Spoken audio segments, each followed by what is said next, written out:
मोतीनगर गांव में एक रिक्शे वाला भीमा अपनी बीवी बेला के साथ एक छोटी सी झोपड़ी में रहते थे। वो बहुत गरीब थे। रिक्शा चलाकर जो भी कमाई होती थी उसी से घर चलाते थे। रिक्शे वाले की बीवी बहुत लालची और अकड़ू थी। बस सजने संवरने में ही लगी रहती थी। भीमा को देर रात तक रिक्शा चलाने को बोलती थी।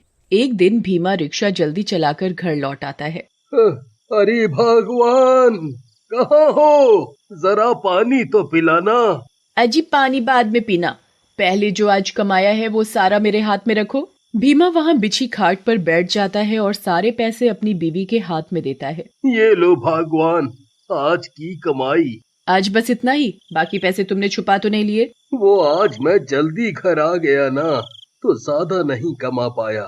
बेला गुस्से से भीमा को देखती है। अच्छा ठीक है, कल जल्दी जाना और देर से आना, और ज्यादा पैसे भी कमा कर आना। रात हो जाती है।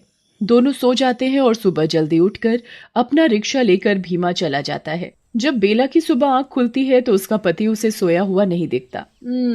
अच्छा, आज तो जल्दी चले गए।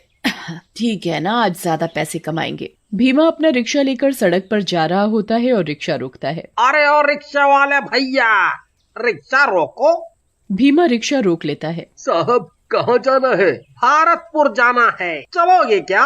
हाँ, चलूंगा साहब। कितने पैसे लोगे? 20 रुपए साहब। 20 रुपए? नहीं नहीं, मैं तुम्हें 10 रुपए दूंगा। चलना है तो चलो।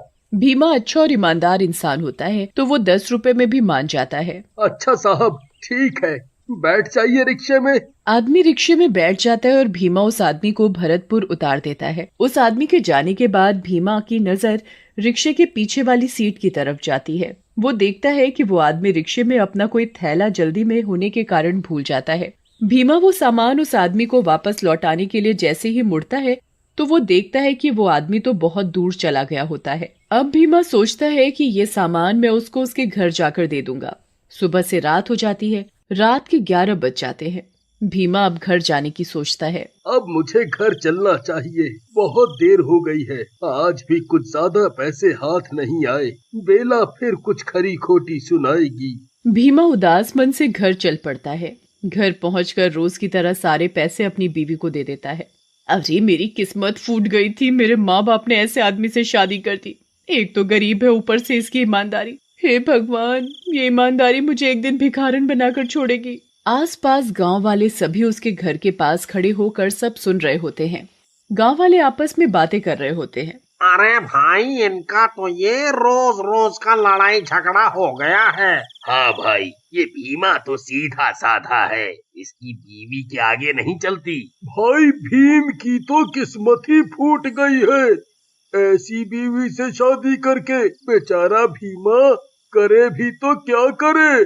बीवी को पैसे के अलावा कुछ दिखाई नहीं देता। पैसा पैसा, बस पैसा चाहिए। चलो भाई चलो, अपने अपने घर चलते हैं। सभी गांव वाले अपने अपने घर चले जाते हैं। तभी बेला की नजर उस थैले पर पड़ती है जो वो आदमी रिक्शे में भूल जाता है। बेला जब उस थैले को खोलकर देखती है तो उसमें कुछ पैसे और कपड़े पड़े हुए होते हैं। बेला उसमें पैसे और कपड़े देखकर बहुत खुश हो जाती है। अरे वाह, आज क्या लॉटरी लग गई, इतने पैसे और इतने अच्छे कपड़े, मजा आ गया। पर ये थैला मिला कहाँ से? अजी सुनते हो, जरा आना, कुछ पूछना है तुमसे। हाँ, आ रहा हूँ, जरा रुको। हाँ, बोलो बेला, क्या पूछना है? सुनिए, ये थैला आपको कहाँ से मिला? अरे ये तो एक आदमी की सवारी मिली थी, तो वो भूल गया था। कल जाकर ये उस आदमी को वापस दे दूंगा। नहीं नहीं, तुम इसे वापस मत देना, इसे हम ही रख लेंगे। इतने सारे पैसे एक साथ हाथ लगे हैं और तुम इसे वापस करने को बोल रहे हो? पागल हो गए हो क्या? तुम्हारी इतनी कमाई भी नहीं होती जितनी इस थैले में रखी है। मैं तो इस थैले को वापस नहीं देने वाली, और अगली बार कोई सवारी तुम्हारे रिक्शे में सामान भूल जाए तो वो सामान सीधा मुझे दे देना। विवश होकर भीमा ने बेला की बात मान ली और आगे से उसके रिक्शे में कोई भी सवारी अपना सामान भूल जाती तो वो उसे बेला को दे देता था। कभी पैसे निकलते तो कभी गहने और कभी खाने का सामान मिल जाता था। एक दिन भीमा के रिक्शे में एक तांत्रिक बाबा आया। अरे ओ रिक्शा वाला, रुको तो जरा, हमको कहीं जाना है। हाँ बाबा, बोलिए, कहाँ जाना है आपको? जरा वो पास वाले जंगल पहुँचा दो बेटा। हाँ बाबा, बैठिए, मैं ले चलता हूँ। कितने लोगे? 30 रुपए। चलो ठीक है, दे देंगे 30 रुपए। बाबा भीमा के रिक्शे में बैठ जाता है और भीमा उस बाबा को जंगल तक पहुंचा देता है। बाबा भीमा को पैसे देकर चला जाता है, पर वो अपनी एक डिब्बी रिक्शे में ही भूल जाता है। उस डिब्बी पर भीमा की नजर पड़ जाती है और वो ये सोचता है कि शायद उसमें कोई अंगूठी होगी। भीमा उस डिब्बी को खोलता है और उसमें से एक भूत निकलकर भीमा के अंदर घुस जाता है। अरे वाह, आखिरकार उस छोटी सी डिब्बी से निकलकर ये इंसान का शरीर मिल ही गया। अब मैं लोगों को मार मार कर खाऊंगा। उसी वक्त उस जंगल के रास्ते से एक आदमी जा रहा होता है और आदमी को वो भूत देख लेता है। अरे वाह, इतनी जल्दी शिकार भी मिल गया। आज तो मजे आ गए, मजे। इसे तो अभी मार के खाता हूँ। और फिर वो भीमा का रिक्शा लेकर उसके घर चला जाता है। घर जाने से पहले वो भीमा का रूप धारण कर लेता है ताकि उसको कोई पहचान न सके कि वो एक भूत है। अब घर के अंदर चला जाता है और अंदर जाते ही सो जाता है। आधी रात को बेला को कुछ आवाज सुनाई देती है और वो उठकर देखती है तो भीमा सोते सोते कुछ अजीब सी आवाज निकाल रहा होता है। बेला इस चीज को नजरअंदाज करके सो जाती है। जब बेला सुबह उठकर देखती है तो भीमा रोज की तरह रिक्शा लेकर जा रहा होता है। बेला को बाहर से कुछ गांव वालों की चहल पहल की आवाज सुनाई पड़ती है। अरे, आज गांव वाले इतनी चहल पहल क्यों मचा रहे हैं? ऐसा क्या हो गया?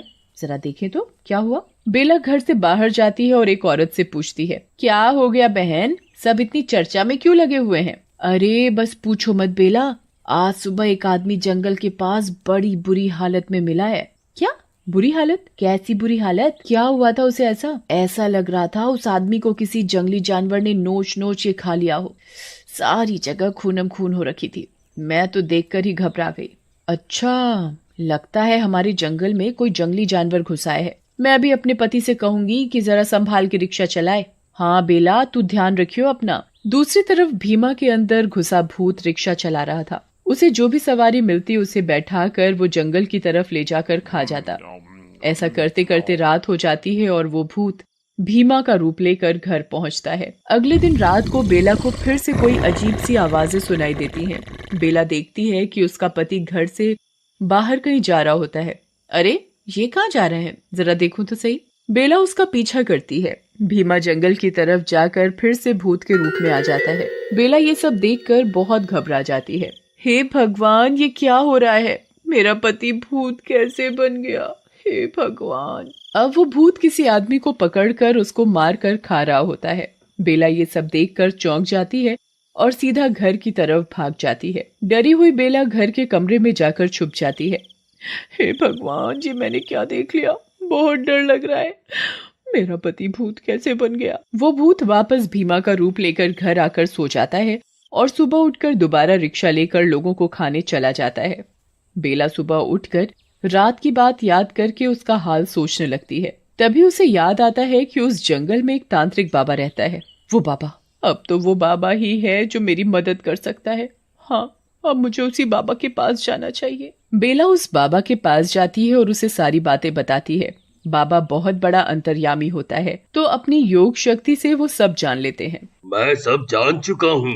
मैं तेरे पति के रिक्शे में बैठा था एक बार और मेरे हाथ में एक छोटी सी डिब्बी थी जिसमें मैंने एक बुरी आत्मा कैद करके रखी थी। वो डिब्बी मैं तेरे पति के रिक्शे में ही भूल गया और उस पर तेरे पति की नजर पड़ गई। तेरे पति ने उस डिब्बी को खोल कर देखा और तभी उसके अंदर वो बुरी आत्मा समा गई। हे भगवान, मेरे लालच की वजह से आज मेरे पति मुसीबत में पड़ गए। अब मैं कभी लालच नहीं करूंगी बाबा। अब क्या इसका कोई हल नहीं? अब मेरे पति कभी ठीक नहीं हो पाएंगे। नहीं नहीं, ऐसा नहीं है। तेरा पति बिल्कुल ठीक हो जाएगा। मैंने अभी अभी अपनी योग शक्ति से ये पता लगा लिया है कि डिब्बी अभी भी उस जंगल में पड़ी हुई है। मैं अभी उसे लेकर आता हूँ। बाबा जंगल से उस डिब्बी को लेकर आते हैं और बेला के साथ उसके घर जाता है और कुछ मंत्र पढ़कर उस भूत को अपने वश में कर लेता है। फिर बाबा उस भूत को भीमा के शरीर से निकालकर अपनी डिब्बी में दोबारा बंद कर लेता है और भीमा वापस अपना रिक्शा लेकर घर लौट आता है। शुक्र है भगवान का कि तुम सही सलामत घर आ गए। आज के बाद मैं कभी लालच नहीं करूंगी।